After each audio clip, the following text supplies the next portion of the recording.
Assalamualaikum anak-anak ustazah. Bagaimana kabarnya hari ini? Semoga sehat selalu ya. Sebelum kita memulai pelajaran kita hari ini, marilah kita membaca doa belajar.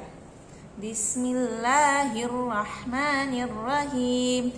Rabbi zidni ilma warzuqni fahma wa amalan mutaqabbalan ya arhamar rahimin. Amin ya rabbal alamin. Oke, marilah kita membuka pelajaran kita hari ini dengan mengucapkan lafaz basmalah. Bismillahirrahmanirrahim. Kembali lagi bersama Ustazah Dila. Hari ini kita akan belajar pelajaran tematik subtema 1 tentang hewan vertebrata dan avertebrata. Setelah mempelajari materi hari ini, anak ustazah diharapkan mampu yang pertama, mengetahui ciri-ciri hewan vertebrata dan avertebrata. Yang kedua, menentukan ide pokok dan kalimat pengembang pada suatu paragraf. Selain itu, setelah mempelajari materi hari ini, anak ustazah diharapkan memiliki karakter-karakter sebagai berikut. Yang pertama, menghafal, memahami Asmaul Husna, yaitu Al-Khaliq, artinya Maha Pencipta. Yang kedua, membiasakan diri berzikir kepada Allah. Yang ketiga, mengenal dan berlatih bersikap percaya diri. Yang keempat, gemar membaca, menulis, dan bercerita. Dan yang terakhir, belajar mengaitkan Al-Quran dengan kehidupan sehari-hari. Oke anak-anak ustazah, pelajaran kita hari ini akan berkaitan dengan ayat yang ustazah tampilkan, yaitu surah An-Nur ayat 45. Allah berfirman, dan Allah telah menciptakan semua jenis hewan dari air. Maka sebagian dari hewan itu ada yang berjalan di atas perutnya, dan sebagian berjalan dengan 2 kaki, sedang sebagian yang lain berjalan dengan 4 kaki. Allah menciptakan apa yang dikehendakinya, sesungguhnya Allah Maha Kuasa atas segala sesuatu. Materi kita hari ini akan berhubungan dengan ayat yang sudah ustazah bacakan, yaitu hari ini kita akan belajar tentang hewan vertebrata dan avertebrata. Anak-anak ustazah, coba anak ustazah perhatikan gambar yang ustazah tampilkan di layar. Kira-kira apakah perbedaan antara kelinci dan siput? Ya, benar sekali. Mereka memiliki banyak sekali perbedaan. Namun yang paling utama perbedaannya adalah kelinci adalah hewan vertebrata, sedangkan siput adalah hewan avertebrata. Apa sih hewan vertebrata dan avertebrata itu? Ayo kita lihat selanjutnya. Yang pertama, kita akan membahas hewan vertebrata. Ustazah, vertebrata itu bahasa apa sih? Kok saya nggak pernah dengar? Kata vertebrata itu anak ustazah berasal dari bahasa Latin, yaitu vertebrae, yang artinya tulang belakang. Sehingga hewan vertebrata adalah hewan yang memiliki tulang belakang. Apa saja sih ciri-ciri hewan vertebrata itu?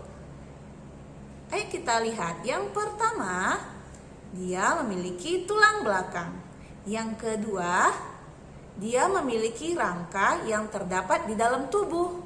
Ayo anak ustazah, masih ingat apakah itu rangka? Ya, benar sekali. Rangka adalah kumpulan dari beberapa tulang. Pada hewan vertebrata, rangkanya berada di dalam tubuh, kemudian dibalut dengan daging dan kulit. Yang kedua, otak dan sarafnya berkembang dengan baik.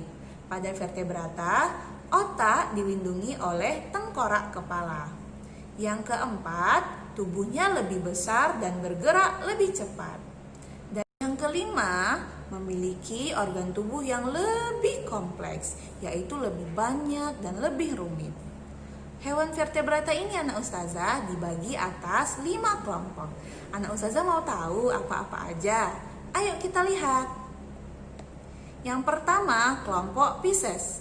Pisces artinya ikan, yaitu hewan yang hidup di air. Yang mana sih tulang belakangnya anak ustazah? Yang ini anak ustazah. Contoh dari kelompok Pisces ini anak ustazah adalah ikan mas, kemudian ikan lele, ikan hiu, dan berbagai jenis ikan. Kemudian juga ada kuda laut. Kelompok yang kedua adalah kelompok amfibi, yaitu hewan yang hidup di darat dan di air. Yang mana sih tulang belakangnya anak ustazah? Yang ini adalah rangka pada katak ya anak ustazah. Yang ini tulang belakangnya. Contoh lain dari kelompok amfibia ini anak ustazah ada kodok dan salamander. Apa sih itu salamander anak-anak ustazah? Nah, itu adalah tugas anak ustazah. Silakan browsing di internet seperti apakah gambar salamander. Jadi, gadgetnya tidak hanya digunakan untuk main game dan main sosial media ya, tapi juga untuk browsing ilmu pengetahuan. Kelompok yang ketiga adalah kelompok reptilia, yaitu hewan melata. Hewan melata adalah hewan yang menggunakan perutnya ketika berjalan. Yang mana sih tulang belakang pada reptilia? Yang ini anak ustazah. Kira-kira ini gambar apa ya anak ustazah? Ya, benar sekali, gambar kadal. Contoh dari kelompok reptilia ini adalah bunglon, buaya, ular, dan lain-lain. Kelompok yang keempat adalah kelompok aves atau sering disebut dengan unggas atau juga burung. Ini adalah gambar tulang belakang pada aves. Contoh dari aves ini adalah burung, ayam, bebek, angsa, dan lain-lain. Kelompok yang terakhir ataupun kelompok yang kelima adalah kelompok mamalia atau hewan yang menyusui. Kenapa mamalia bisa menyusui? Karena dia memiliki namanya kelenjar susu. Pada mamalia betina, kelenjar susunya berisi air susu. Sedangkan pada mamalia jantan, kelenjar susunya tidak berisi air susu, sehingga yang bisa menyusui hanya mamalia betina. Ini adalah gambar dari tulang belakang pada mamalia, yaitu tulang belakang pada manusia dan tulang belakang pada kelinci. Contoh dari mamalia ini anak ustazah ada kambing, kucing, koala, panda, monyet, dan terakhir manusia. Selanjutnya kita akan membahas hewan avertebrata. Dalam bahasa Latin, A artinya tidak, sehingga hewan avertebrata adalah hewan yang tidak memiliki tulang belakang. Apa saja sih ciri-ciri hewan avertebrata? Ayo kita lihat. Yang pertama, tidak memiliki tulang belakang. Yang kedua, rangka tubuhnya berada di luar tubuh. Rangka di sini anak ustazah bukan rangka yang berupa kumpulan tulang seperti pada vertebrata. Namun rangkanya itu seperti cangkang pada siput. Pada siput cangkangnya kan berada di luar tubuh anak ustazah kan? Kemudian duri pada bagian luar tubuh bintang laut. Dan terakhir kulit keras pada kepiting.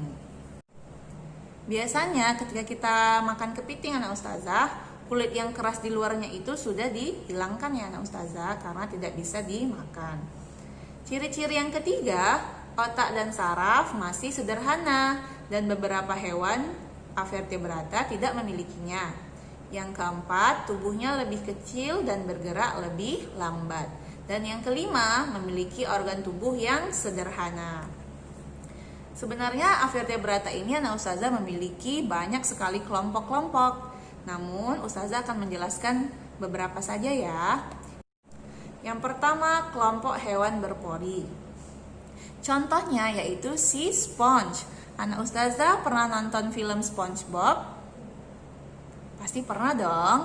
Ya, si SpongeBob itu adalah hewan, yaitu hewan berpori.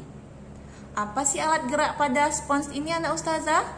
Pada spons belum ada alat gerak anak ustazah, karena kebanyakan mereka hidupnya itu menetap di suatu tempat dan tidak berpindah-pindah tempat. Yang kedua, ada kelompok hewan tubuhnya berongga. Contohnya itu adalah ubur-ubur dan anemon laut. Ubur-ubur ini anak ustazah, alat geraknya adalah tentakel. Fungsinya untuk bergerak dengan cara menarik dan mendorong tentakelnya. Anemon laut itu apa, ustazah? Anemon laut itu silakan anak ustazah cari ya, browsing di internet. Yang ketiga, ada hewan bersegmen atau bersekat. Segmen itu anak ustazah artinya dia terbagi-bagi. Contohnya itu adalah cacing tanah. Bisa anak ustazah lihat pada tubuh cacing tanah ada garis-garisnya. Garis-garis inilah yang disebut dengan segmen. Alat gerak pada cacing tanah ini adalah otot perut. Fungsinya untuk bergerak dengan cara menggerakkan otot-otot yang ada di perutnya. Kelompok yang keempat adalah kelompok hewan kaki beruas-ruas. Ruas-ruas itu apa sih ustazah? Ruas itu anak ustazah, coba anak ustazah lihat pada jari kita. Pada jari kita ini, pada jari telunjuk ada 1 ruas, 2 ruas, 3 ruas. Jadi dia seperti terbagi-bagi anak ustazah. Satu bagian ini disebut dengan 1 ruas. Begitu jugalah pada kelompok hewan kaki beruas-ruas. Kakinya itu terbagi-bagi anak ustazah, beruas-ruas. Contohnya itu pada belalang, kupu-kupu, udang, kepiting, laba-laba, dan lain-lain.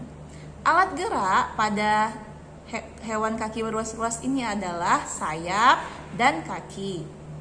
Sayap digunakan untuk terbang dan kaki digunakan untuk berjalan atau melompat. Kelompok kelima adalah kelompok hewan bertubuh lunak. Lunak artinya lembek anak ustazah. Contohnya adalah siput, cumi-cumi, gurita, dan lain-lain. Alat geraknya adalah yang pertama namanya kaki perut pada siput. Yang kedua ada tentakel pada cumi-cumi dan gurita. Fungsinya kaki perut dan tentakel ini untuk bergerak. Anak ustazah pasti ingat kan di film SpongeBob ada karakter namanya Gary Sisiput. Kemudian juga ada Squidward si gurita. Mereka berdua termasuk ke dalam kelompok hewan bertubuh lunak. Kelompok yang terakhir adalah kelompok hewan tubuh berduri. Contohnya adalah si bintang laut, landak laut, dan lain-lain. Alat gerak pada kelompok hewan ini adalah kaki tabung. Kaki tabung ini anak ustazah fungsinya untuk bergerak dan merayap. Di film SpongeBob, contoh dari kelompok hewan ini adalah si Patrick, si bintang laut. Nah, ustazah pasti tahu kan? Oke, demikianlah pelajaran kita hari ini tentang hewan vertebrata dan avertebrata. Kesimpulannya, hewan vertebrata adalah hewan yang memiliki tulang belakang. Hewan ini terdiri atas 5 kelompok, yaitu Pisces atau ikan, amfibia, reptilia atau hewan melata, aves atau burung, dan mamalia atau hewan menyusui. Yang ketiga, hewan avertebrata adalah hewan yang tidak memiliki tulang belakang. Contoh hewan avertebrata adalah spons, ubur-ubur, cacing tanah, belalang, siput, dan bintang laut. Demikianlah pelajaran kita hari ini anak-anak ustazah. Semoga anak ustazah paham dengan apa yang sudah ustazah jelaskan. Sebelum kita menutup pelajaran kita hari ini, ustazah lupa nih, ustazah punya tugas untuk anak-anak ustazah. Tugasnya adalah ini. Silakan anak ustazah kerjakan nanti ya. Baiklah, demikianlah pelajaran kita hari ini. Marilah kita tutup dengan lafaz hamdalah. Alhamdulillahirabbil alamin. dan diakhiri dengan doa kafaratul majelis. Subhanakallahumma wa bihamdika asyhadu an la ilaha illa anta astaghfiruka wa atubu ilaik. Oke anak ustazah, demikianlah pelajaran kita hari ini. Tetap semangat ya walaupun belajar di rumah. Assalamualaikum warahmatullahi wabarakatuh.